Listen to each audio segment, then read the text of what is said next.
I was always told growing up, there's some things that are not meant for the world to see. It's not meant for the world to see. Yep. They might get a picture of my niece or my nephew here and there, but Yep. I'm not sharing everything. Yep. You're not getting everything Yep. because I got to protect that. Yep. And what they can't see, they can't harm, right? Right. Yeah, I think a lot of it for me is, yeah, you might see pictures and stuff but like in terms of like knowing who these individuals are, like a lot of people, they'll see like a little small snippet or something and they'll judge based on that. Right. And I think for, when you're a dad and when you're, what do you call it? Guardian or whatever it is that's responsible, even as a husband or whatever, like that's really important. That's one thing I'm learning that, once it's out there, as we know in the tech space, it's out there. So if you aren't willing to take criticism for stuff that you put out there, don't put it out there, one. And then two, just be ready to, kind of get the reality of humans being humans, So, yeah.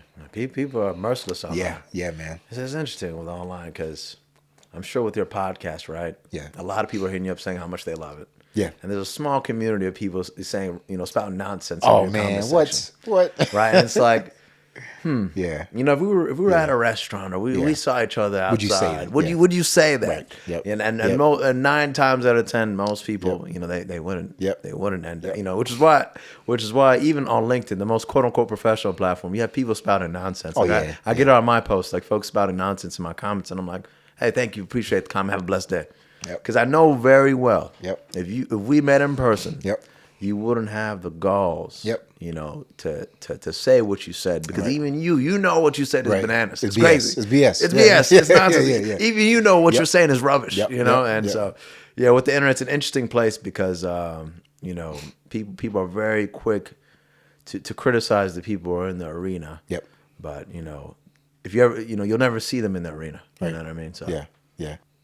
Do you find it, the criticism comes from people, I would say, that are your quote unquote peers, or do you find it more the criticism coming from just random people who've never met you or who've never known who you are and what you're about? No, never my peers. I never had really deep criticism from my peers. It's always been like randos, and folks that like they'll catch a snippet, especially like people want to get hot takes, right? Oh, for sure. 10 seconds. 10 seconds. 10 seconds. That is terrible. That's a terrible take. I would have never said that. I'm like, well, that's not you. So they'll get really spicy over like something that I'm like, well, did you watch the entire video? Do you have context of what's going on? Yeah. And I see that often. And of course I've caught it before, but now it's like actually, producing content and seeing, what people are saying about certain things, like that's not necessarily true. And then God forbid you're wrong about something and you post that. Oh my God. I mean, you're going to be wrong. You're human. Like you're not like according to the world, that's not true. You are the most perfect creature in the world. If you post something on social media and it's wrong, oh man, it is fire, bro. Yeah, they chew you out. You don't even know what encryption is. You don't know what you're talking about. That's not even confidentiality. You're throwing privacy away. Get them out of here. You robbing people of their money. Scammer. And do you know what a layer 2 switch is? Come on. That's not what a packet is. You don't know what that is, bro. What are you doing?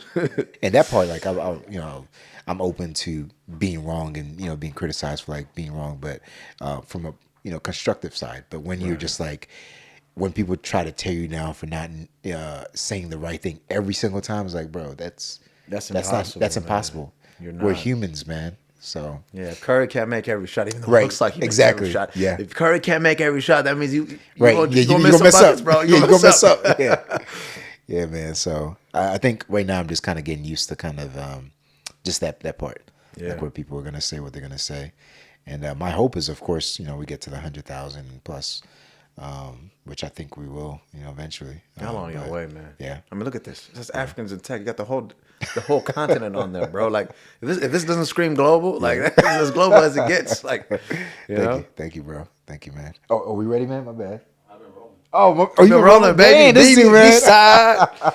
Yo, shout out to the production studio. All day. Shout out to the producer. Praise God. That man's a professional. Clip that up.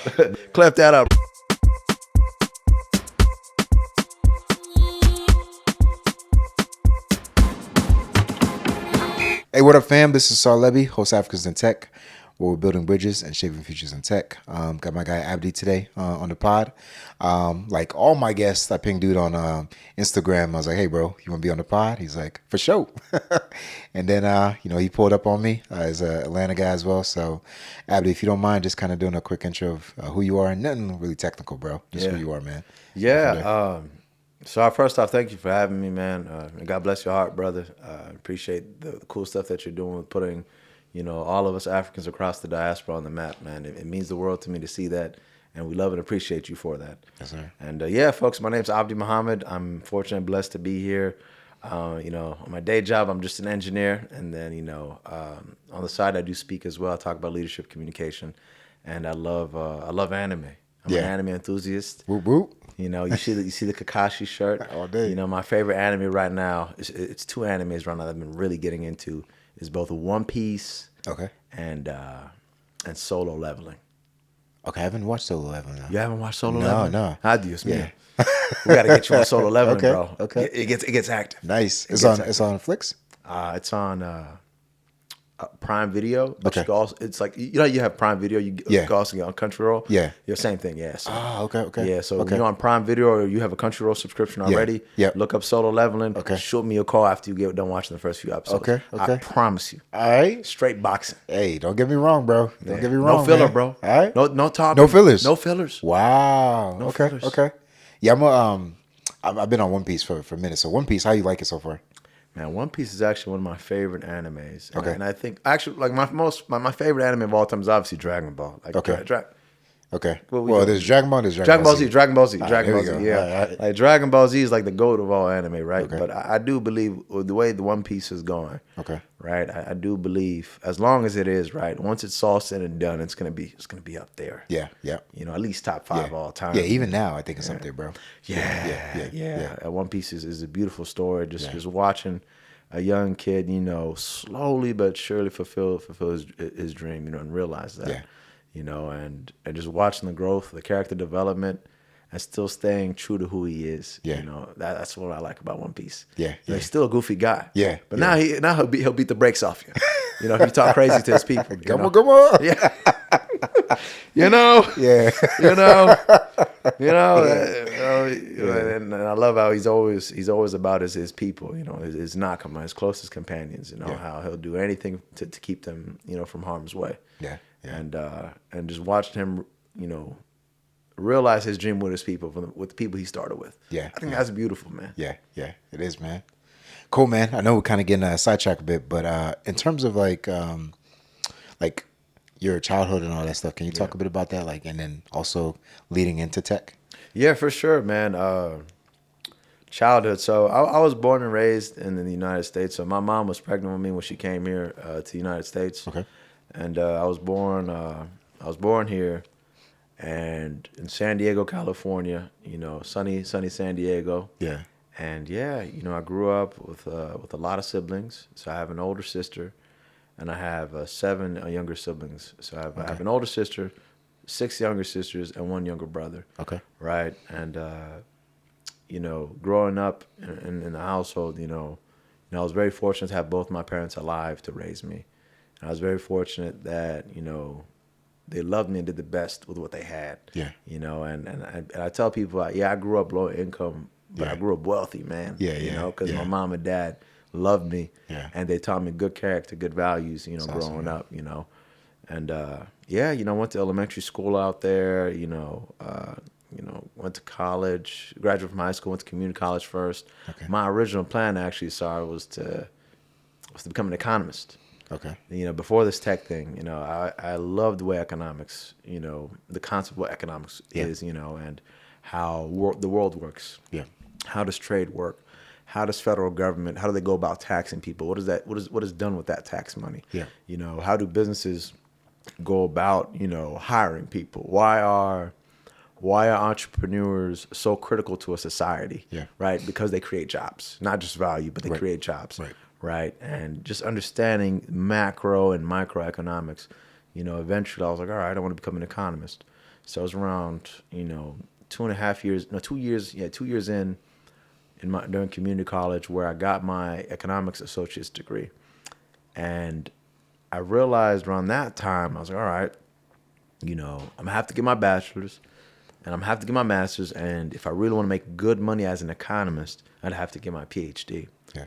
And, growing up in a quote unquote low income household, you're like, well, I need some bread faster than that. I don't know if I can wait until a PhD. But it's interesting, man, as like back then, I didn't have the foresight of what long-term planning was as much as I do now. Yeah.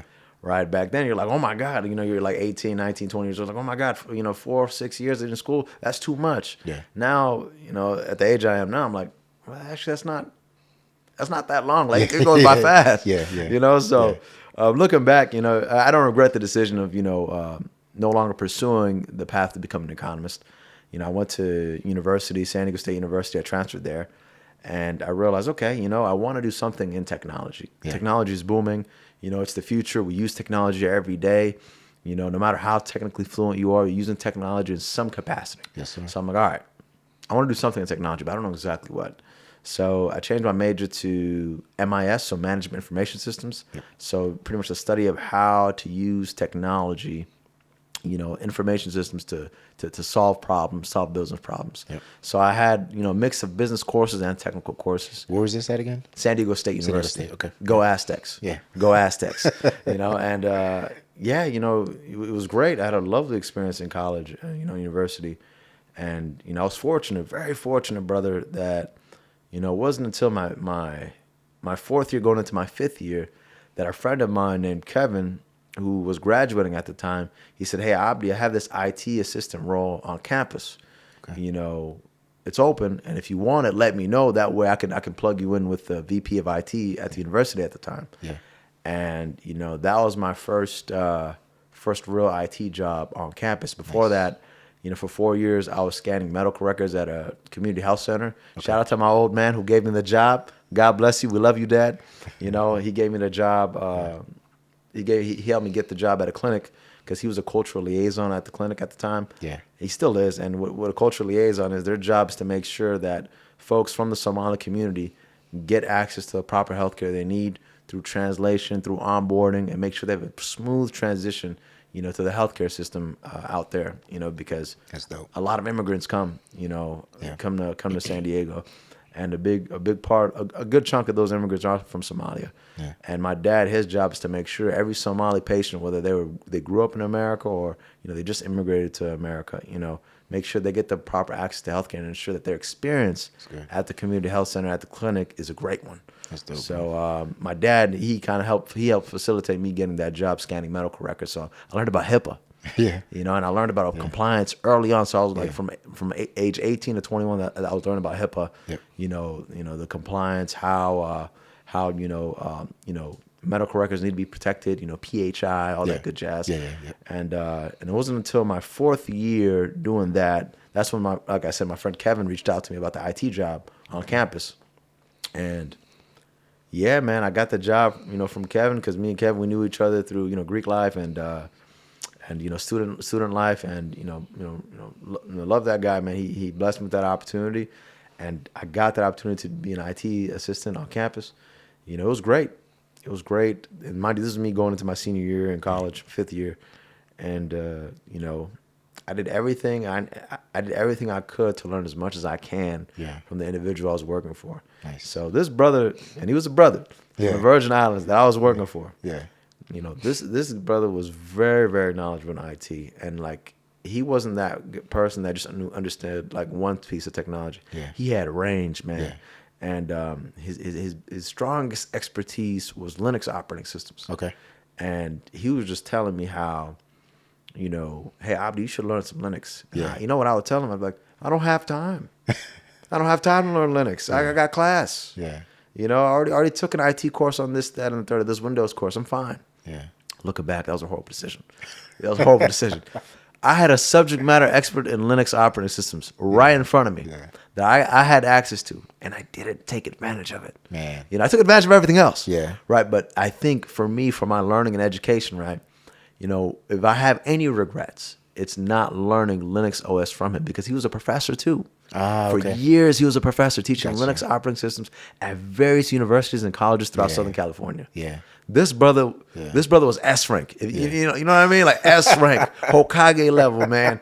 He knew Linux operating systems. Like he'd work with the Linux terminal with his eyes closed, man. That's crazy, man. And you know, I learned a lot from him. Yeah. I learned about, you know, the importance of patience, empathy, and, you know, how to really tap into that executive presence. Because again, he was the vice president of technology at the time at the university.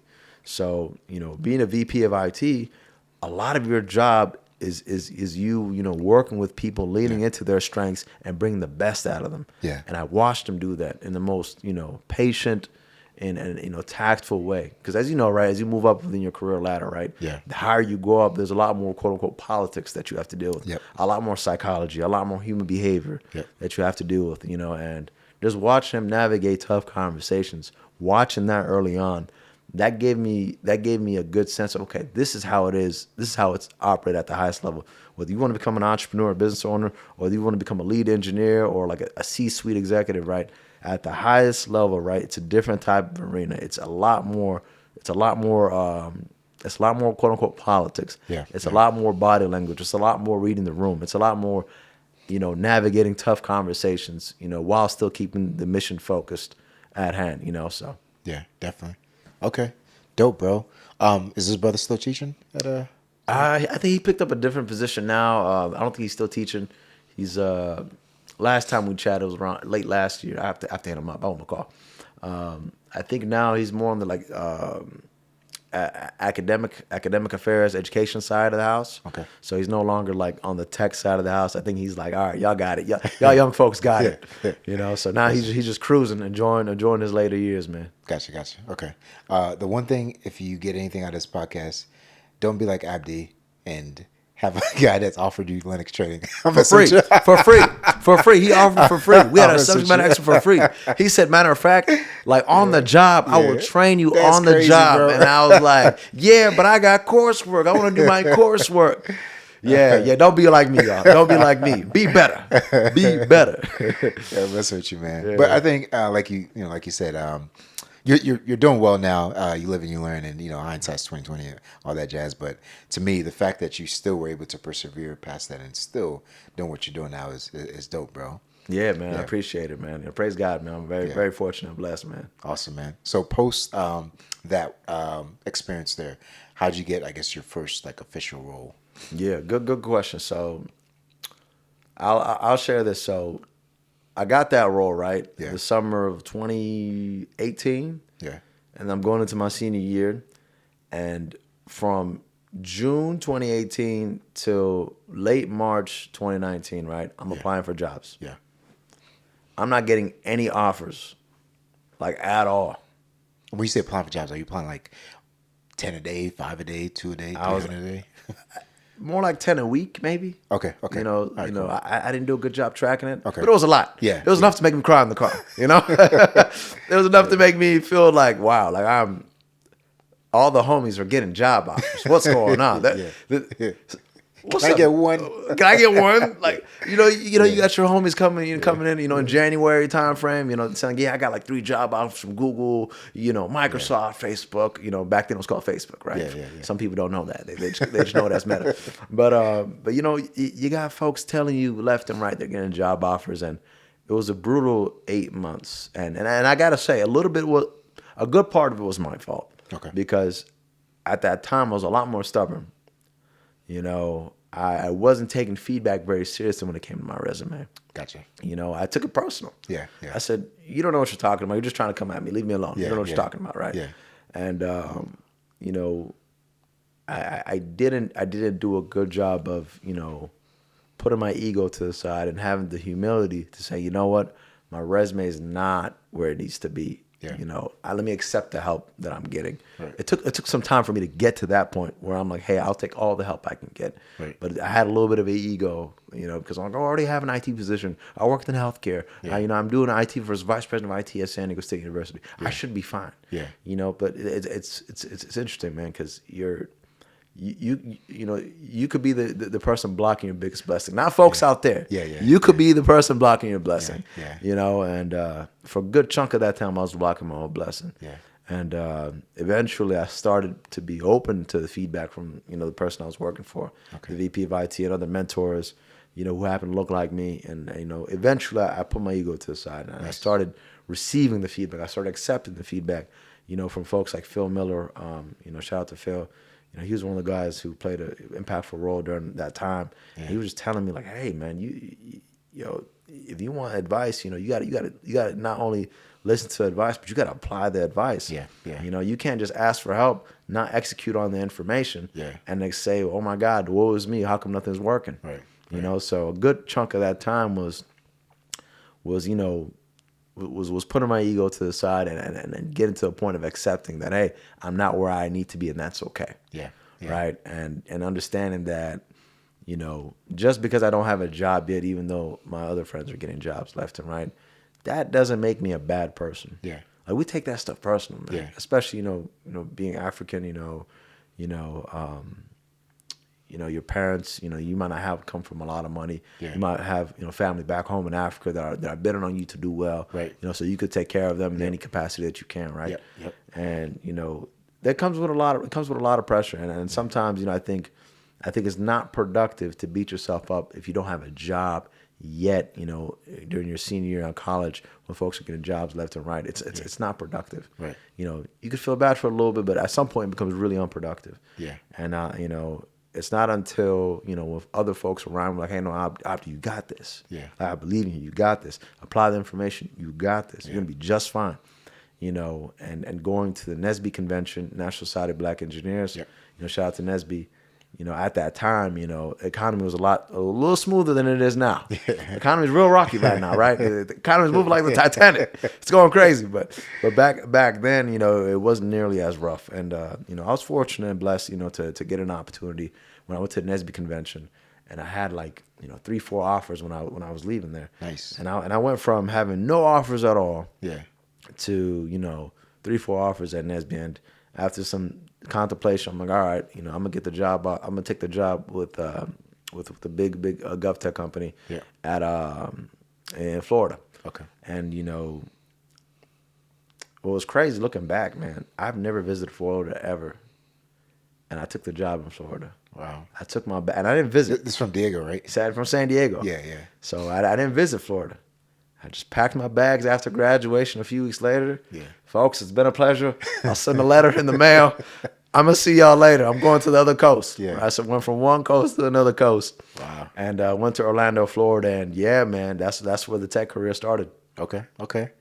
I mean, you said a lot of good things there, a lot of nuggets there. I think, one, that accountability, bro. I think the fact that you knew that, you know, you were blocking your own blessings and that you took accountability for it. I think that's a big part with within the tech, not necessarily just the tech space. I think in general, when people to kind of do that self-reflection to say, okay, dang, like, what am I doing that could be blocking me from getting to that next level? And it's not just for those who are looking to get into the tech space. Yeah. For those who are already in the tech space, getting a promotion. Yep. You know, maybe learning a new skill. Yeah. Even getting like maybe just even a different role. Like, what are things that you're doing that could be blocking you from, you know, excelling to the next space? So I love the fact that you took accountability there, bro. That's dope. Not a lot of people do that, you know. Like, even after it's like, no, these people are wrong. They're just wrong, man. They're against me. Shut up. They're trying to get rid of me. Oh, you're against me. Get out of here. I got hockey, bro. Yeah. So I got hockey. I got king level hockey. Right, exactly. Ask about me. Pirate King, baby. So I mean, it's like things like that where I think it's really, really important. Because even in tech space, I think from a pod we did earlier was a young lady was talking about also admitting when you're wrong. Oh, that's so hard, bro. That's the hardest thing you can do, especially in tech space. That's the hardest thing you can do, admitting that you're wrong, dude. Because you know, like when you admit you're wrong, like a party's like, okay, what if they look at me like I'm stupid? Yep. Like I don't know how to do the job. What if they get rid of me? Yep. If I take responsibility for this? Yep. But you realize like the most growth comes from saying, hey, I was actually wrong. Yep. Here's exactly what I'm gonna do to fix this. Right. right? Humility, man. It's so important. It's like the one of the, you know how there's different pillars of leadership. Yeah. That's one of those pillars. Yep. Admit it when you're wrong. Hey guys. Yeah. Hey, I made an executive decision. Right. It was wrong. Yep. And I do apologize about that. Move forward. I'm going to trust y'all a little bit more. Right. Yep. Yeah. I had a CEO give a talk. This was I think multi-billion at the time. Yeah. Multi-billion with a B. Yeah, with a B. Okay. Yeah. They made a bad decision that cost the company a lot of money. I'll just say that, a lot of money. And they came and they literally took accountability for everything. They were willing to take a pay cut, and they were willing to even give some of their shares out. And I think the board and all the members, I don't say all the members, but most of the employees were like, we respected that so much. The fact that individual, and I don't want to put them out there, but the fact that they were willing to, of course, one, lower their salary, two, also take accountability for things that they thought were the right decisions, but definitely were not. And they were pretty sure, of course, these smart individuals have all these advisors and all these other things, but when you're wrong, at the end of the day, you're wrong. Yeah. It doesn't mean that you're going to be wrong over everything. Right. But the fact that you took accountability and then you were willing to, of course, pay in whatever ways that you can, and were willing to kind of put yourself on a chopping block. I think that to me shows a lot of like, what's the word? Character, and a lot of like, I think, humility to be able to do that. And I think there's not a lot of people that can do that, not just from the upper levels, but also from those who are just individual contributors. Yeah. Like to be able to say, hey, I made a bad decision about that implementation, or I was wrong about this assessment. Yeah. It's fine. It's completely fine. But you have to be willing to say, I'm wrong. I apologize. I made a mistake. What can I do to fix it? And maybe you can't fix it, but accept that. So that's really dope, bro, that you took that, man. So kudos to you on that, man. I appreciate it, brother. We live when we learn. No losses. We live when we learn, baby. 100, bro. Okay, cool. So you went from beautiful weather in freaking San Diego to like, I don't know what the hell's going on in Florida. A whole lot. So what were you thinking about then? Like when you got down there, like, so you knew nobody, right? You just kind of like. I'll admit I had some folks that I knew through like, fraternity. Like I was in a fraternity in college. So, I knew some folks out there, but like, I didn't know anybody. Gotcha. It was a surface level. Like we've had one phone call on, one phone call and that's it. So, so almost going in blind. Okay. Almost, not blind, but can't really see much either. Gotcha. Got a whole lot of fog going on, So pay wise, outside of like, thinking about this, your first position, did that play a big impact in you going there? Yeah, so pay definitely played a role in there. Okay. But also I won't say it's the pay. Yes, the pay was good for starting. Okay. For starting was good. However, it was not just the pay. It was also the opportunity, what it represented. Gotcha. Right. It represented working for one of the biggest, multi-billion-dollar companies out there. Dope. In the GovTech space. Yeah. And I knew that, with this initial role, I had good feeling about it. My gut was saying, hey, this is it. Nice. You got another position with this other company, another position with this other company, but this role right here, this is the scariest one. Okay. And it pays more than the rest of them by margins. It's about a couple thousand different, but I'm like, okay, but this is the scariest one. Okay. And I'm like, because it's not in California. I had a job offer in California, San Francisco. I was just about to ask you. Okay, wow. So you had an offer in San Francisco. Okay. Yeah. But cost of living though was still bananas. Still crazy. Yeah, cost of living in San Francisco is bananas. Yeah, compared to Orlando. Compared to Orlando, right. It's definitely a big difference. Yeah. But I'll say, I also had an offer in Seattle as well. Okay. But, with another company. But again, it boiled down to, because if I moved to San Fran, right, I'd still be far away from home, but not far away enough to like I'd still be able to like catch a flight every month from San Fran to San Diego, no problem. Yeah. Right.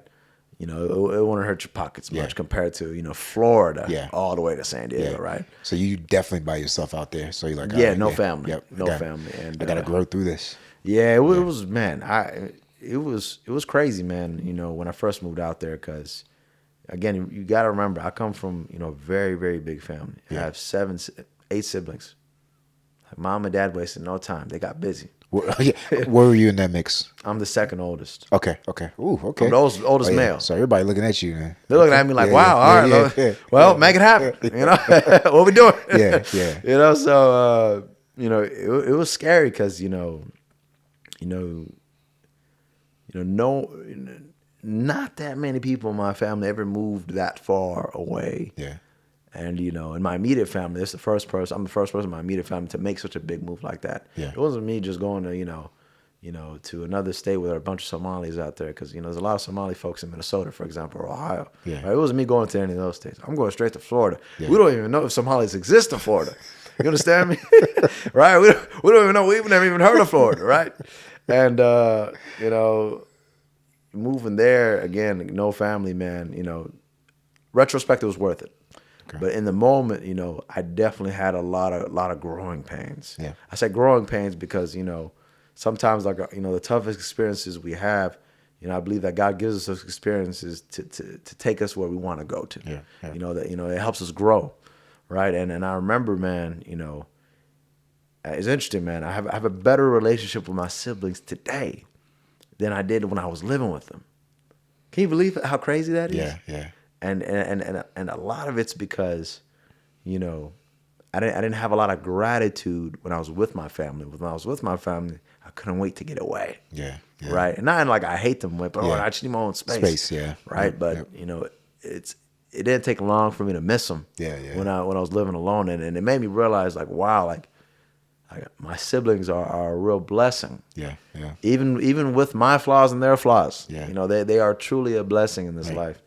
And, you know, my mom and dad, they're a blessing too, you know, and it was a lot of growing pains that initial first year, you know, accepting like, hey, this is the new reality. And, you know, and I had having that full circle moment of gratitude. And mind you, the pandemic happened too. Yeah. You know, because again, I started my first job in like, you know, summer 2019. 6, 7, 8 months later, the pandemic happened. So I was going through the pandemic alone. That's crazy. For a bit. And a lot of people were. Yeah. You know, and it was a very, like, it was a gut check. Mind you, the good brother, rest in peace, Kobe died around that time too. Yeah. And then, you know, you start questioning things. You're like, whoa, like, this is crazy. Yeah. You know, and it made me realize, like, you know, I'm very blessed. Yeah. I'm very blessed. And yeah, you know, that was my first year in Florida, in a nutshell. Trying to figure stuff out. Yeah. Meeting cool people. Okay. And trying Caribbean food for the first time. Okay. First time? Yeah. I didn't Not in Diego? Well, they have Caribbean restaurants in San Diego. Not that many, but okay. I've never been to any of them. And then I went to my first Caribbean restaurant. I had, what did I have for the first time? I had doubles. I had doubles. What's doubles? Doubles is like, it's like chickpea chicken inside like a. It's like a meat pie-ish? Not meat pie, but I had a lot of I had like Jamaican pies. Okay. What do you call it? Jamaican patties. Yeah, the patties. Yeah. I had a lot of Jamaican patties out there. I never had a Jamaican patty. Okay. I had a Jamaican patty out there. What do you call it's tostones, but it's not tostones. I have no idea. It's like fried. It's like banana, but it's not banana. Oh, I think I know what you're talking about. You know what I mean? It looks like a banana, but it's not a banana. Yeah. And yeah, for those wondering, Somalis, if you know Somali, you know we eat banana with everything. We love bananas, which is why I'm like, oh, it's like a banana, but it's not a banana. You know, it's I forget what his name. But you know what I'm talking about, right? Yeah, I know what you're talking about. Yeah, I know what you're talking fry about. It's like dry-ish. Yeah. I know exactly what you're talking about. Yeah, you know, so I had that for the first time. I had like Jamaican jerk for the first time. I didn't know what Jamaican jerk was. Yeah. Jamaican jerk chicken, you know, curry goat. Yeah. You know, I had a roommate out there. He was from Trinidad, and he taught me how to make curry. Okay. Changed my life. Changed your life. Changed my life, bro. I became a chef because of this brother, man. Africans say, you know the vibes, you know? We're here. We learned how to cook, you know, because I didn't cook much growing up. Gotcha. Learned how to cook on my own. And man, now you ready for a wife, bro? I'm ready. I'm ready, man. We ready, you know. And the first year was crazy. It was crazy. Okay. How long were you there for? Florida's about 2.5 years. Okay, so you stayed there for a little bit though. Yeah. Okay. Did you? How often did you go back home? So that first year, barely. So when I first moved out to Florida, I moved from it was like June 2019. I visited my family maybe 2 times during that year. Okay. From June to God, what was it called? June to December. Okay. Now, for when the pandemic happened, right?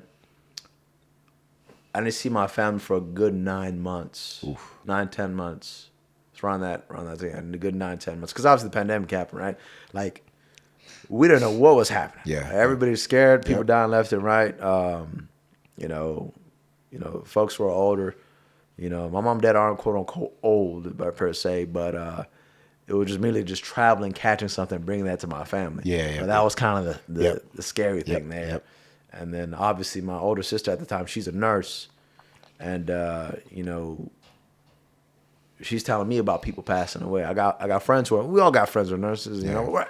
We all know African nurses. Yeah. And my mom's a nurse though. Your mom's a nurse. Yeah. So yeah. She's telling you horror stories. Yeah. People passing away. Rest in peace, man. And with that in the back of your head, you're kind of hesitant to buy a flight, even though it was dirt cheap back then. Yep. It was the cheapest flights ever. Bro. Yep. Man. Nobody's flying anywhere, bro. Nobody everywhere, man. Yep. My younger brother, low key, I felt like the young man traveled the whole world during that time, man. I'm like, where's Zach? Oh, he's traveling elsewhere. I'm like, okay. But yeah, I visited my family around probably once or twice during the pandemic that first year. But after that, though, now these days I visit at least 5 to 6 times a year, okay. at least. Okay. And then my goal is to make so much money one day where I won't have to think about a flight. Nice. That's the goal. Nice. Yeah. Where I could take myself, my future wife, my future kids. Yeah. And fly anytime. That's the goal. Yeah. That's Freedom. dope, bro. That's dope, man. So you being the oldest boy, in terms of like tech, so because you kind of set a staple, right? Yeah. Did any of your siblings start looking at the tech just because of you? Yeah. Okay. Actually, that's how it started. Okay. So this is funny. You're gonna get a kick out of this. Okay. So my older sister, she became a nurse. Okay. And I have another younger sister. She's a year younger than me. She also pursued nursing, right? Mm-hmm. And I'm the first person to pursue the technology, as my vocation. Right. And my mom, she would always push all of my younger sisters towards, hey, you should look into nursing, right? Because Africans being African. Yep. You should become a nurse, physician, doctor, right? Yep. Especially for the ladies. Lawyer or something. Yeah, right. Engineering, Yeah. Excuse me. And, and I can confidently say, because I pursue technology, right, that exposure, that helped them realize, oh, wait, my brother did it, and he's telling me I could do it. Yeah. Well, I'm going to pursue this tech thing. And check this out, right? So my younger brother, he's in tech. Nice. My younger sister was about to graduate, is in tech. Nice. Right? I have 2 of my younger cousins who are also in tech. Dope, bro. No, actually 3 younger cousins that are also in tech. Yeah. I have a younger sister. She's about to intern for a company in Seattle this summer. Nice, man. Right? And she's in tech now. Yeah. Right? And I have a bunch of other younger sisters, right? And they're asking me questions like, hey, my older sister, she's also doing tech. What is this tech stuff? Yeah. And I'm like, oh, I think I'm starting to build an empire. Yeah. I might as well start a company and hire them. You pave the path, bro. Yeah. Paving the road. Yeah. But yeah, no, it feels good, man. It feels good to pave the road. And just being an older sibling, being the quote unquote oldest, does it come with pressure? Of course, man. Yeah. It's a privilege, man. Yeah. It's a privilege to be an older sibling. It's a privilege to pave the road. It's a privilege, to have the opportunity to set the standard for your family. Yeah. It's such a privilege, man. Yeah. Kudos to you, bro. I mean, you've done a really good job. The fact that being African, we already know. It's a guaranteed job. And you're telling your siblings to go this way. Yeah. And I think the fact that you succeeded in that. Yeah. And that not only succeeded, but you also kind of I'm assuming, helped guide them. Yeah. Through that process of even doing the switch. Because you're not going to say, all right, switch. All right, well, you ain't get a job. All right, you're on your own. Mm-hmm. This is your family. This is, I can't fire them. Right. They're my family. This is as much as I want to sometimes. Sometimes I want to be like, you're fired. Vince McMahon? Yeah. You're fired. Sometimes I want to say that to them, but they're family. We can't fire family. We don't get, we've been blessed with them. Yeah. And I think to me, the fact that you poured so much into them and that you kind of set that standard, it's really important. Getting into tech isn't just about, yes, making money is great. We all, that's why I got into it, to be honest. That's why a lot of us got into it. But outside of that, you got to think of like the next generation. Yeah, for sure. My cousin also got into tech. He was in China for a bit and he came here. In China? Yeah, he was in China. Did you speak Chinese? No. Well, let me not say that. Wait a minute. Bro, Sally, if you speak Chinese, I didn't know, bro, so my bad. Yeah, but he may. But he started doing sim engineering work. And then my younger cousin, 21 now, he's also a Splunk engineer as well. He does some other stuff as well. But now, like, we're kind of building that kind of capacity within the family, and then also helping enable others. So I think that's extremely important for anyone that's in the tech space. Like, bring others along. I mean, it's all about helping build one another up. So dope that you did that, bro. We're really supposed to do it, right? Yeah, like this we've been called upon to do it. We're not called to hoard. Hoard all the successes, all the wealth, all the wins. It's meant to be shared, man, and that's where the fulfillment comes from. Yeah, I think gatekeeping to me just doesn't make sense in a field where there's so much money. Like it just there's so much. The pie is so big. Doesn't make sense. Yeah. The pie is so big, bro. Like it's so big. Where like, hey, let's not even compete on this. Let's partner on this project. Exactly. Let's make some money. Yep. Let's solve some problems. Let's serve a lot of people. Yeah. And make some money along the way. Like the pie is so big. Yeah. The pie is so big, man. Speaking of that, like, what's the largest, if you know off the top of your head, if not, it's fine, largest contract you've worked on? Biggest contract.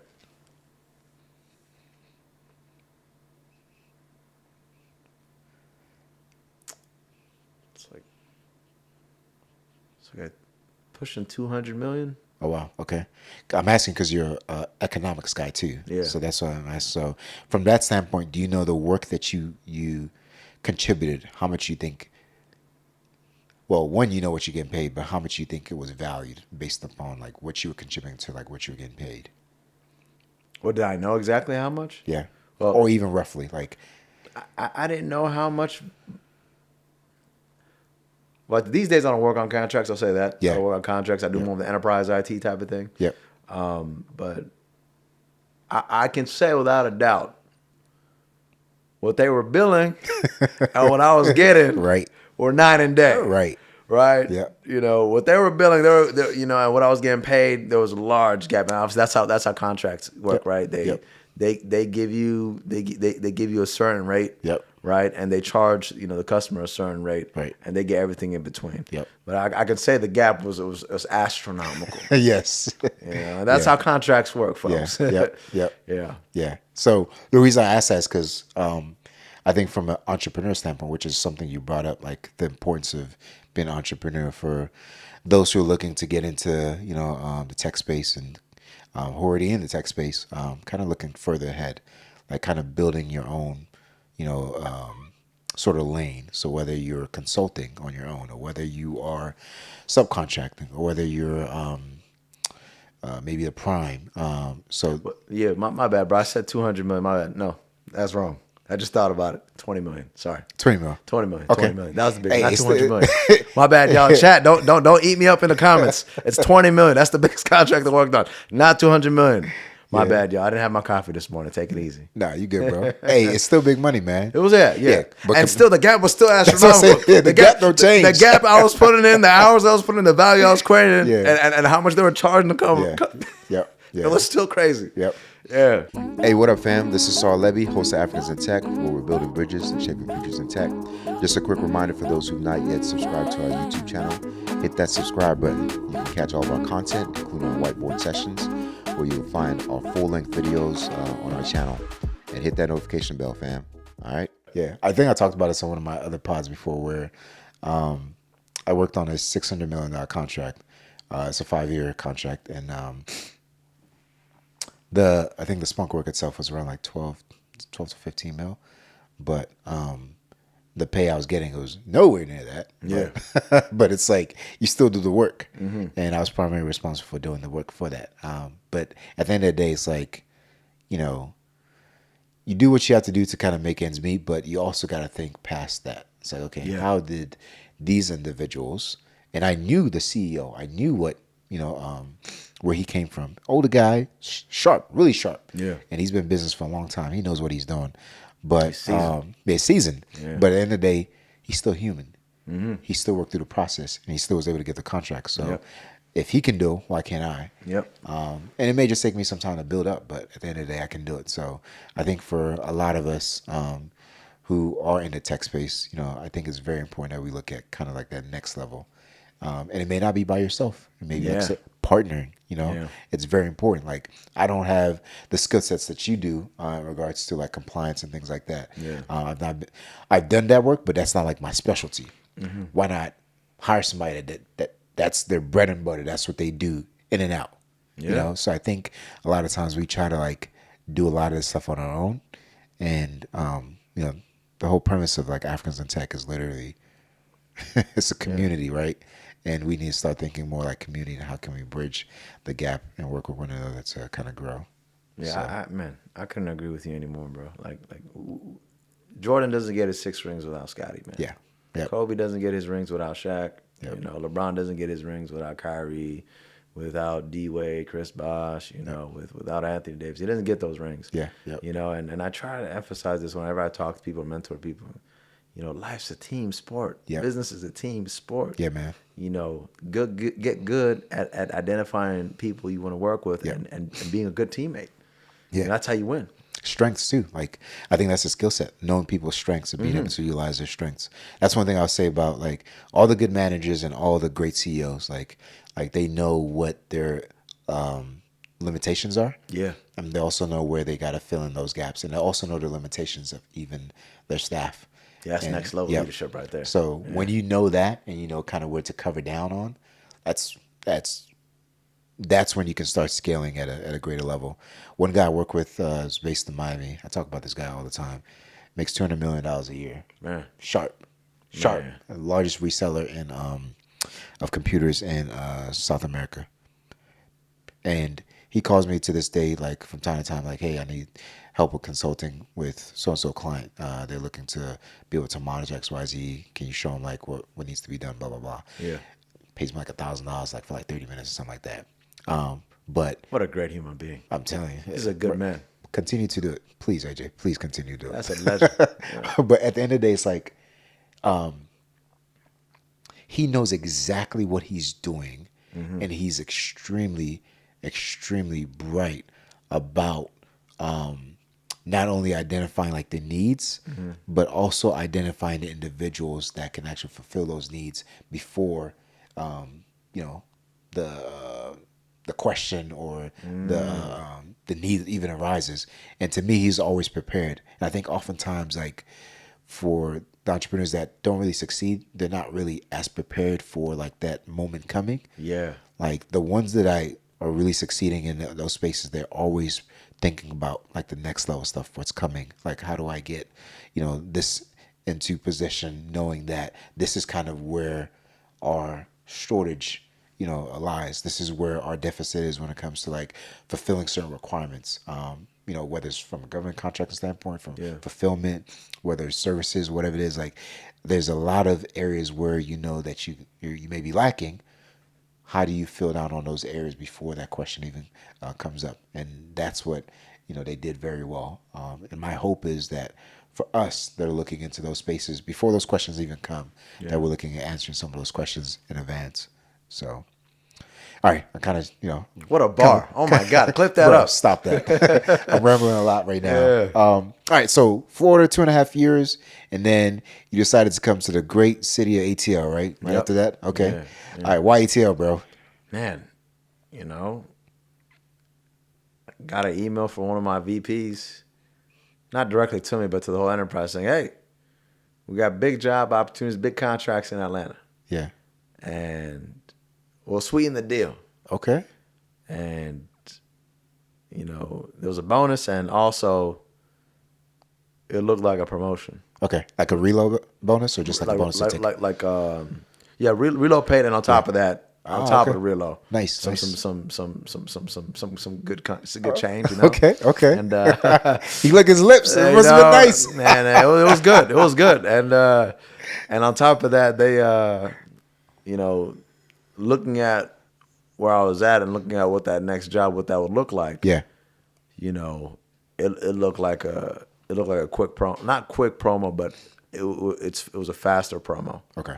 And at the time I was in a leadership development program as well. So as you know, large, like big companies, they have leadership development programs. The idea is, they allow you to change departments very quickly and develop very, very, very fast. Yep. This is their way of training you, right? And companies, they get an ROI on it. The people in those programs, they get an ROI on it, right? Yep. For me, it allowed me to accelerate my development. My communication skills, technical skills. Getting different sides of the business. And this job that I was about to do in Atlanta, I've never had experience with this type of job ever. Okay. I mean, I had experience with some of the aspects of the job, but it was a whole, new world for me. What was your title before? So before that, I was an associate information assurance engineer. Okay. So information assurance is a fancy word. The information assurance means confidence, right? So information assurance is how confident are we in the accuracy and the integrity of the data that we have, right? Okay. And that was what, before this sexy term cybersecurity came out, that's what we were calling most things. Yeah. Most of the time we were calling what we call cybersecurity today information assurance. Yeah, yep. This is just my opinion, right? Y'all are welcome to look into this, but my job title was information assurance, and then it switched to cybersecurity for a brief moment, and then, this next job that I'm about to take is to work on a big program doing cybersecurity engineering work. Gotcha. And it wasn't like a lot of development work. It was more of, hey, build out the cybersecurity program. You and your team build out the cybersecurity program. Okay. Build out the GRC processes, the governance risk and compliance processes. Build out the security policies. Okay. The system security plan. The business continuity disaster recovery plan. The aspects of security. Build that out. Build out the software assurance plan. So for anybody wondering, software assurance is it means how confident are we in how confident are we in the software that we're building here? Yeah. Right. There's a lot of different components that go into software assurance. So I had to build out like a software assurance program, business continuity disaster recovery plan. Had to build out a system security plan. Audit plans. That way we can get like an ATO for the platform. And for those wondering, ATO stands for Authority to Operate. Yep. So anytime, in the Department of Defense, you're building out like a platform, right? It needs to be authorized by an AO, an authorizing official from the government. Yep. And to get that get that sign off from the AO, to get that, you have to meet minimal security requirements, specified in NIST RMF, 800-53 for platforms. Yep. And yeah, man, I did that. I did a lot of auditing, a lot of hardening, a lot of auditing, a lot of policies, and got a promotion. Got a few promotions while I've been out here in Atlanta, which has been great. Nice. And eventually I pivoted more into the enterprise IT side, doing cloud work, so less GRC work, more cloud. And, that was fun because I never had the opportunity to really build stuff as much. I was more on the, hardening, auditing, not a lot of building. Yeah. So I went on the cloud side, I had the opportunity to do a little bit of development work, which was really fun. Okay. And it gave me an appreciation for the work that I was doing beforehand. Gotcha. Because when I was in my GRC roles, I really didn't understand the burden I was putting on the developers that I was working with or the systems engineers. Gotcha. I didn't realize what I was asking of them. One time I had this incident where I didn't know anything about container technology. Yeah. What are containers? Why are they used? I had no knowledge about it. I put up on a developer, and for lack of a better word, I pressed him. I said, hey, how come we're not doing anything, how come we don't have any processes in place for container security? I asked him, how come we're not securing our containers? Yeah. And again, I'm emphasizing this again, I have no knowledge about containers. I haven't done much homework on it. Yeah.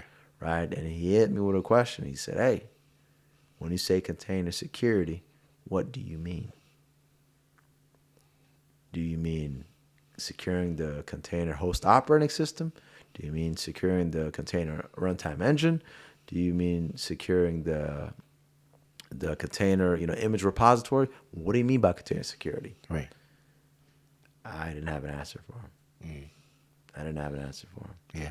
And I realized at that moment, mind, this is me. I'm about to exit the cybersecurity role. I'm about to go to the cloud role, and I realized, okay, as a security practitioner, whether you're doing GRC, incident response, application security, pen test, or whatever, when you're working with developers or systems engineers, with builders, you want to make sure you have a fundamental understanding of what you're asking them. Yep. Yep. If I'm a GRC pro and I have to remediate this compliance finding or this vulnerability, I have to make sure I understand what I'm asking them. Right. If I'm going to ask about container security, I have to understand what are containers. Yep. Right? What are the different components that that go into containers? What are the the common container container tools? Yep.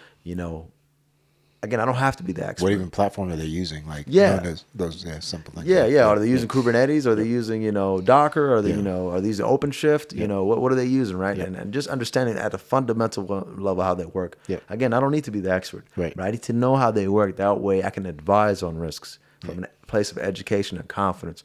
Right. Because as a risk pro, right, ultimately, cyber pro is a risk professional. As a GRC pro, my job is to advise on risk and help teams make the best risk informed decision. Yeah. Right.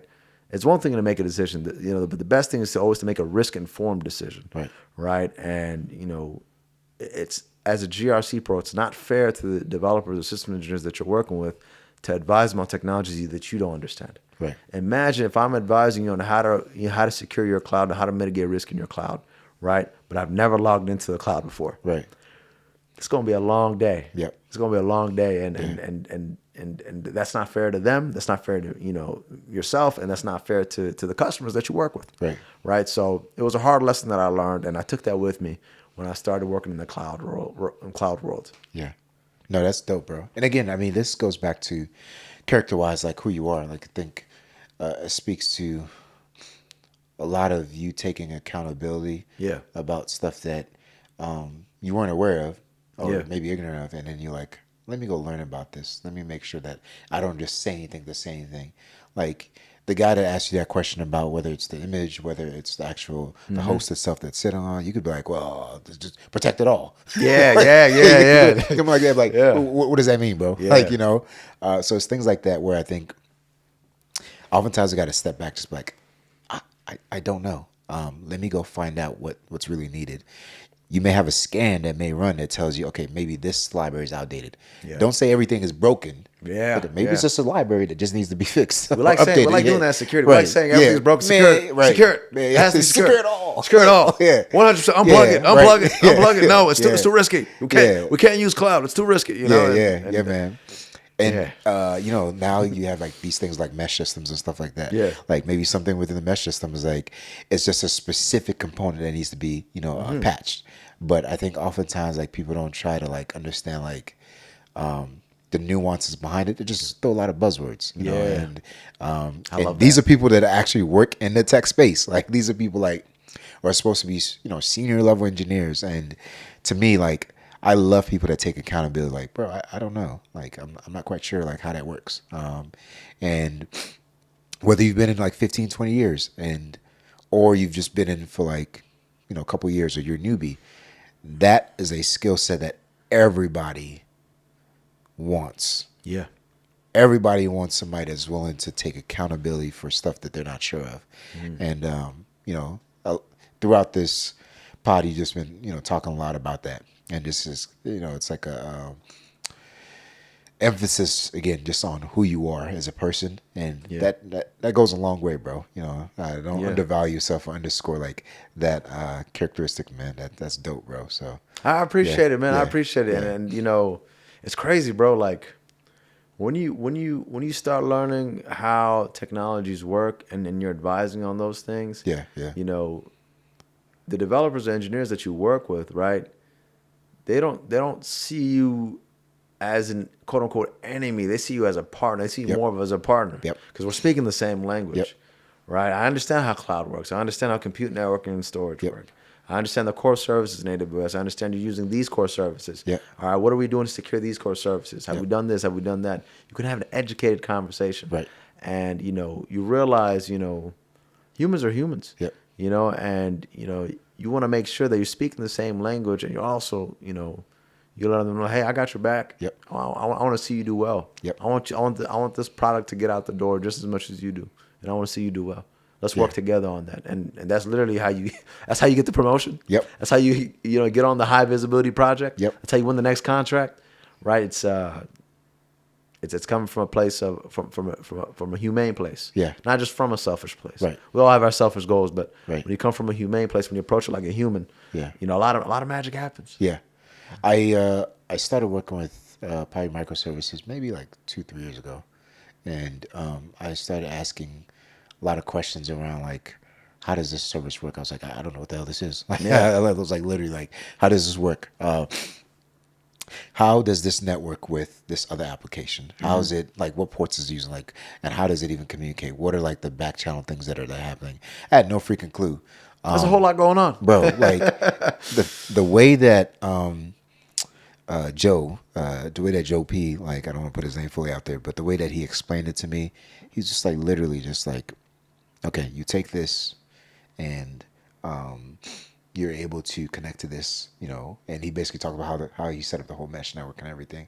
And for me, like that, it showed me, not that I didn't know this before, but it showed me that I needed to continue to do that, to be inquisitive, because I knew all the things I knew from, my Splunk, networking, cybersecurity, all that stuff. I'm like, I know this, but there's this area I'm not quite sure of. And I didn't want to look dumb, but I had to push against that to say, hey, I really don't know this. Let me ask this guy who knows this and ask him, how do I go about learning and understanding how to secure this and be able to grab what's needed?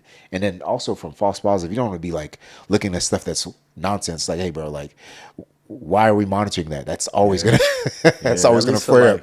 Yeah, what is that called? What do y'all call it?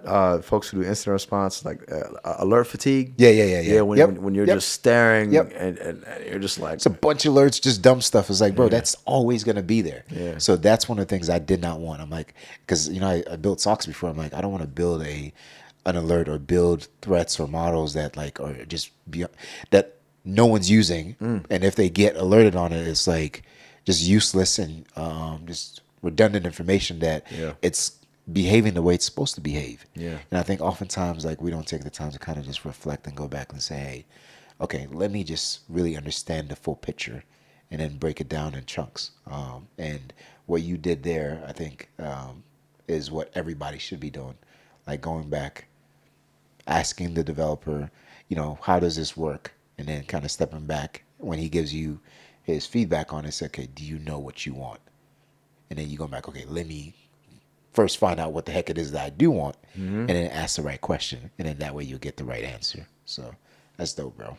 yeah, Cool, man. All right, so you're now this big shot. Shot. Hey, listen, man. You own Atlanta now, bro. Listen. I'm just here so I don't get fined, man. Big shot, crazy. I've never been called a big shot before. Big shot. So now you're doing well in Atlanta and all that. When did you start doing like the side stuff with like trying to do consulting and whatnot? Yeah, so got into the side stuff like speaking and a little bit of consulting. Yeah. Probably like 2 years ago. Okay. 2 years ago, and because I realized, man, like, I realized that I really like learning about leadership. Okay. And I enjoy teaching people about leadership and communication. And yeah, leadership, man, is one of those things, right? As like we're going through a technological revolution right now. Yeah. Right. One of the hottest skills that's going to be most important. Two of the hottest skills that are going to be really important is going to be communication, both written and verbal communication, as well as leadership. Yeah. Right. And I think, I think for me, I've always been fascinated about what leadership is. How is one individual how are they able to motivate, inspire all these other people for this one cause that we have here, this one mission? How do you unite people for a common goal? How do you inspire people? How do you give people hope when hope it doesn't seem very hopeful when you have a situation that seems very dim. And I've been learning about leadership for years, and I realized, all right, I want to speak and teach leadership. That's what I want to do actually. Like once, I don't know when I'm quote unquote retire from tech. But eventually I just want to teach leadership, like travel across the world, teach people leadership and communication full time. Nice. And I want to consult, advise businesses on how businesses can grow leaders from within, and how leaders can be effective leaders, because again, everything ties back to leadership.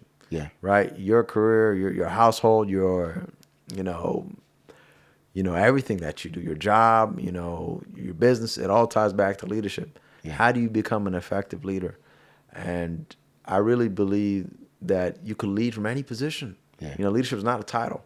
Like you and I both know, like there's those folks at the executive level, right? But there's that one person within your organization who's an engineer that if they say this is what we're doing, this is what we're doing. They have that influence because they're trusted. Right. They're a leader within their domain. They're not just the expert, but they're the individuals who everybody, hey, no, we believe in this individual. Right. We trust them. And leadership is so important. And for me, I think that's me. That's going to be my service to humanity. Nice. Teaching people how to become better servant leaders, and teaching people how to be effective leaders, so that they can build other leaders, and and push their respective missions forward. Yeah, that's dope, bro. So I'm assuming you've been in managerial type roles. Not in the managerial role. I mean, I've not managerial while I'm like, checking time cards. Like But a lot team of lead. A lot of lead, a lot of that lead stuff. I mean, I've led some audits for some ATOs on some programs before. I'm now leading. I'm leading a big initiative now at the current company I work for their FinOps initiative. So FinOps is the activity of getting the most out of your IT, whether that's cloud, on-prem, whatever. And I'm helping the enterprise build out their strategy on how do we create a culture of folks who are intentional with their IT. Because regardless of what position you play within your organization, whether you're a cybersecurity professional, whether you're a software professional, software engineer, whether you're a QA systems engineer, right? At the highest level, you need to know how money works. Right. At the highest level, you need to know, okay, if we're investing this much in this technology, how much should we get back? Right? Where is the waste? Where are the gaps? Right? How do I maximize the value of the technology that we have at our disposal? Because if we maximize the return on investment and we mitigate that waste, well, guess what? This waste that we originally had, we can invest this to push the business forward even further. Right? So what I do now, I do a bunch of stuff now, but a good chunk of my role is identifying, okay, where is waste? Where do we have waste? How can we partner with the engineers that are building the products and services? How can we create a culture where folks are more intentional with their IT spend? Because you've been in IT for over 10 years. You remember the days where, there was a time where, before there was cloud, right? I mean, cloud's been around for a while, but the way you got IT was, you procured a server. Right. And, and that was a whole process. Right. And, now to get access to a server, it's a click of a button. There's not a lot of whole process. You just get your account, click the button, you got a server. Leave it on for as long as you want, burn the corporate's money, burn your business's money. Right. And, there was a lot of assumptions when people migrated to the cloud originally, right? You can't use the cloud with on-prem thinking. You have to change your philosophy, right? So it's kind of educating and partnering and championing, the engineers and developers, that I work with, and helping them be more intentional. That way, we can do more with what we have. No, that's dope, bro. I think the fact that you're putting, you're telling people to put on their business hats. I think it's. Not a lot of people think that way when it comes to bringing value to a company. For sure. And I think that's kind of what I want to talk about as well, from a promotional standpoint. when companies see that you're bringing value and especially you're saving them money, bro, of course they're gonna be like, all right, get this guy more roles so he can save us more money. And of course you get paid a little bit more, but you're saving them probably hundreds of millions or millions, whatever it may be. Yeah. And of course the trade-off makes sense for you and of course for them because they put you in more leadership type roles. And then now you're saving the company money, but you're also getting paid a lot more. And then also in that, I think your value also comes in, we talked about this a little bit, is you're mentoring others in the same way. Because good leaders, you don't have to necessarily tell people you're a good leader. They can just see it based upon your actions, based upon like how meticulous you're about doing things. And people can see that and they can emulate that. They can say, okay, Abdi does this and he looks at this and then he's able to like put two and two together because he's looking at not just from the company standpoint, how does this affect employees? How does this affect morale, attrition, things like that? And I think that to me is very important when you look at like the bigger picture. So from a managerial perspective, I think oftentimes, this hasn't really been talked about on this podcast, but oftentimes we don't look at how what we do, how others are looking at it from an employee standpoint and what they're gaining from that and how that can help them grow as well. And that's extremely important for us to really think about. Bad managers, people say they don't leave, people don't leave jobs, they leave bad management. I forget whatever it is. Yeah, for sure. The term is. Yeah, people don't leave bad companies, they leave bad managers. Yeah. And I think to me that's extremely important for us that are in leadership roles to really keep that in mind, that your management style, whether you're laissez-faire or whether like you're hands-on, it works for different individuals, but you got to understand what works for those individuals.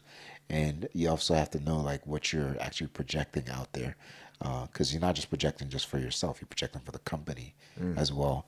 And that could make or break certain divisions. And I've seen that happen a lot, unfortunately. Well, we're seeing it happen right now in the government space. I didn't say that. I did not say that. Make sure we edit this out, please. Yeah, clip. I need a job still. Yeah. But yeah, man. Okay, so you're now doing great things, doing talks. You said for the last 2 years or so. Yeah. And then partial consulting, and I think I pinged you about this as well. We talked about this initially. When it comes to doing stuff in Somalia, we haven't been, but not yet. Bro, that by 2026, we're gonna hold my man to this. Yeah, bro. I'll buy a flight. We're gonna go together, bro. We will walk in Somalia together, bro. So what's the plan, if any, to do work over there, bro? Yeah, so for those don't get humble now, bro. for those wondering, my family's from Somalia and have yet to go to the motherland. All right, you're welcome to grill me in the comments. All right, but everybody gets one. I'm gonna go to his YouTube page and Instagram page. If you comment more than once and grill me, I'm gonna be hurt. Please don't do that. All right, so definitely I got to go to the motherland. My grandma's out there actually. My mom's mom, so I have to definitely make plans to go visit out there. I'll be honest, man. Like, I definitely want to go visit. Yeah.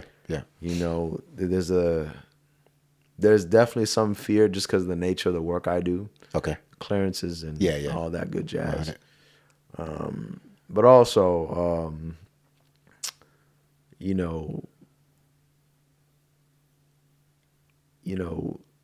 I definitely want to go there and visit my grandma. That's going to happen within the next year. That's going to happen. Okay.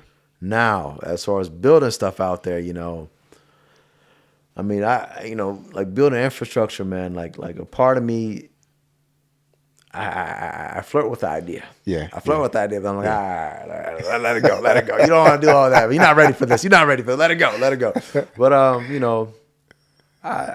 I'll say this. I definitely have plans to do some type of mentorship. Okay. Like starting small. Yep. Low risk, Yep. We're not in collusion with the government, Yeah. Just straight like, hey, something very light where, I can talk to folks who are younger than me and just kind of have like a small like little mentorship and share some nuggets of wisdom. Yeah. And yeah, to share what's possible, you know, in the world, you know. So Yeah. definitely doing some type of mentorship or community out there. Nice. I don't know exactly what that's gonna look like, but you know, it has been in the back of my mind. Yeah. It's been on the backlog. If you know Jira, you use Jira. It's been in the backlog, but yeah, we got to get it out the backlog. It has to be in the sprint. Nice. So yeah. Nice, bro. You worked at big companies and you're with a large org now. So one thing that you may or may not know, these large orgs have like these nonprofit / for good, you know, things that they do. Mm-hmm. So I don't know if you already looked at your company. No, I haven't. What are you talking about? What's going on? What are we doing? Like, for instance, Splunk has like a Splunk for Good. I think Okta has like an Okta for Good, and I think Palo has something similar. Google has something similar, where they actually have programs that are supporting like nonprofit related ventures. So let's say you were to do technical consulting over in Somalia or anywhere in Africa in general. They have companies, most of these companies have like a sector that's just free money that they give to their employees and also for other organizations that are impacting. And you can vote for whichever, venture it is that you want to vote for, or whatever, you know, service that you want to support. A lot of these organizations have like these little departments that do that. So if you have like a pro bono type service that you're doing there, they can support. Some of them actually pay for you to travel to go do that work over there, which for free. So I definitely encourage you to check it out. There's a lot of free resources out there, especially government. Like government actually does a lot of free type work over there. Now, of course, it's not directly impacting the government. This is like all private sector type work or nonprofit related type work.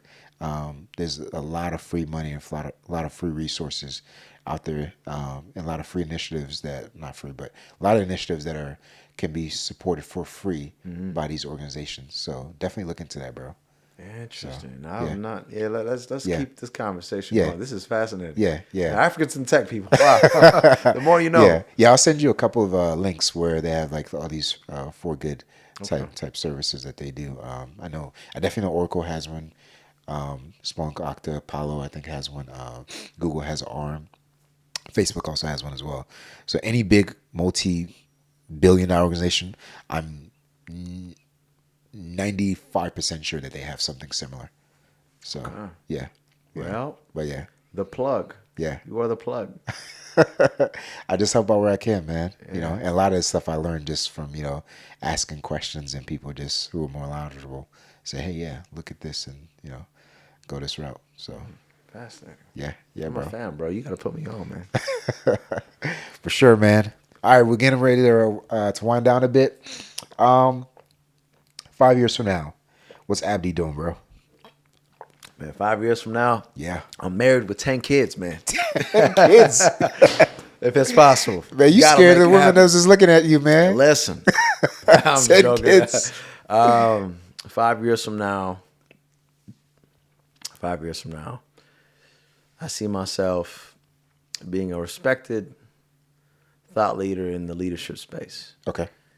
Teaching people how to be effective leaders, across the country and across the world. Regardless of domain. Regardless of the domain. Okay. Yeah. Okay. I still see myself in the tech space as well. I flirt with the idea of, going like management versus individual contributor. Yeah. I mean, both sound fun, right? Yeah. Well, I don't know about both. Well, one sounds more fun. Doing people. Yeah. A lot of people don't understand. Like manager, you might get some more bread, but like you got to deal with people's life problems. I entertained the idea because when I first started, I was like, manager, and I'm like, oh, wait a minute, wait a minute, hold on, let me revisit this. But it depends. It depends. If I'm open to get into management directorship, senior manager directorship, I'm open to that. Okay. So long as a couple conditions, right? We got to have some conditions, right? Obviously, the money's good. It's got to be good. That's like we're not even talking. The money's not good. The money got to be right, right? But I would say what's right, like 3s, 2s, 5s. It has to be 3s because I'm not working for. I don't think I'm working. Okay. At that level, I don't think I'm working 40-hour work weeks anymore. Yeah. You know, if you're, I just don't. Yeah. I work with my manager right now. I'm like, you know, he's just hacking away at the keyboard on the weekends. And I'll say this, like, with the management, right? It has to be. I have to be working for a leader that I respect. Yeah. And I also have to be working under a leader that's going to empower me. Okay. To make the decisions for my team. Gotcha. You know, like you ever hear those senior managers or directors who are micromanaging their managers? Yeah. Right. Yeah. That's unproductive. Yeah. No dice on that. Yep. Yeah. Like that's unproductive, right? Right. And I've seen it happen before. Right. You know, not saying from my lived experience, but I've watched a manager get micromanaged by his or her manager, and I saw what that did for myself and the team. Right. Right. And you know, for me, you know, if I'm going to go into management, now I need to know that, hey, my manager, my director, my VP, like, hey, you hired me for a reason. Let me lead my team or run my team the way I need to run my team. Right. Right. Obviously, I'm not saying I'm about to be a dictator, right, with an iron fist, but let me run my team the way I run my team. Yeah. All right. If you have questions about something, don't bug my team. Talk to me. Right. You hired me for a reason. Right. And, you know, there are some leaders and managers that get that. There are some, you know, leaders and managers that don't get that. You know, so for me to go into management, I have to be working for someone I truly respect, and who will give me the autonomy to make the decisions with my team. Okay. Right, because I've seen it work well, and I've seen it go ugly. You know, but yeah. So for me, you know, individual contributor still, or some type of managerial position 5 years from now, and doing a lot of speaking and teaching across the country and the world. Nice, bro. Well, I'm definitely holding you to that. And then you visited Somalia at least 5 years. At least 3 times. At least three. At least three. The money got to be. Yeah. Come on. Yeah. Like, come on. Yeah. 3. Yeah. All right. Grandma's getting old. My grandma's getting old. I have to visit her at least 3 times. Yeah. Okay. Cool. All right. So 10 kids or 30, I don't know. 10 kids, man. Listen, be wealthy and multiply. You know this. Yeah. You know this. Well, I don't know about 10, bro. I don't know. Don't put What's me wrong with 10? Don't put me in that box. What's wrong with 10? Yeah. 10 is drastic, bro. 10 is drastic, man. I have an unhealthy competition with my dad. You know, I keep telling myself, all right, I could beat my dad in this. I could beat my dad by having more kids than him. Bro, see. And he's had it with one woman. He's had it with one woman. Like 9 kids with one woman. Wow. My dad's a legend. Shout out to mom, too. Yeah, shout out to mom. Shout out to mom, too. Yeah. Oh, my God. Yeah. But no, I'm joking. I plan on having children, but yeah, 10 is... I've already lost my hair, but I don't know what else. I lost my hair to stress. You know, I don't want to lose. Bald gang, bro. Bald gang. You know this. Yeah. You know. Yeah. You know. It's I tell you, it doesn't get any easier with kids, man. You will gray fast. Really. You will gray fast. I'm about to go gray fast, people. You know, but that's salt and dope, pepper in the beard soon. Stay tuned. That's awesome, man. Yeah. Well, Abdi, bro, if anybody wants to get in touch with you, man, what's a way that they can link up with you? Yeah, bro. You know, I'm on Instagram and LinkedIn. So on LinkedIn, I'm Abdi Mohamed. Okay. Look me up, Abdie. Okay. Last name Mohamed, Mohamed. I'm on LinkedIn a lot. Okay. And you know, I'm also on Instagram as well. You can find me on Instagram, amohamed.elevate. A as an apple, MOHAMED.elevate. Instagram there. I share a lot more videos on there as well, and I share some of my other aspects of my life. Like I'm preparing for a half marathon right now. Yeah. Right. You know, East African. We like to run. You know.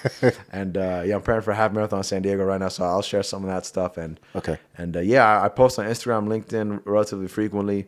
You know, I talk about career, tech, life, and leadership as well. So shoot me a follow. Okay. Happy to connect. And I'm also on YouTube as well. Just look me up, Abdi Mohamed. Okay. I've been posting, you know, some of my clips from my unnamed podcast because I started a podcast. Okay. Yeah. And shout it out, bro.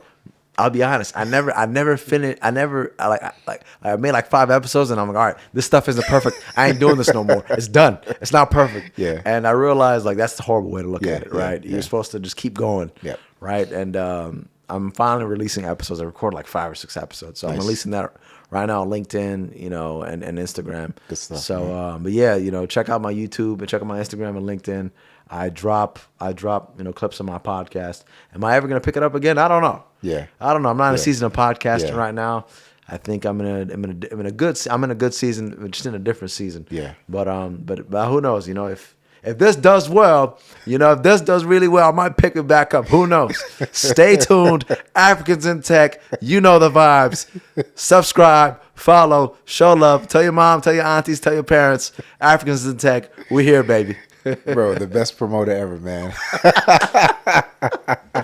Thank you, bro. Thank you, man. For those who are also wondering, Abdi's going to do a whiteboard session. So that's going to be another episode. So definitely check that out.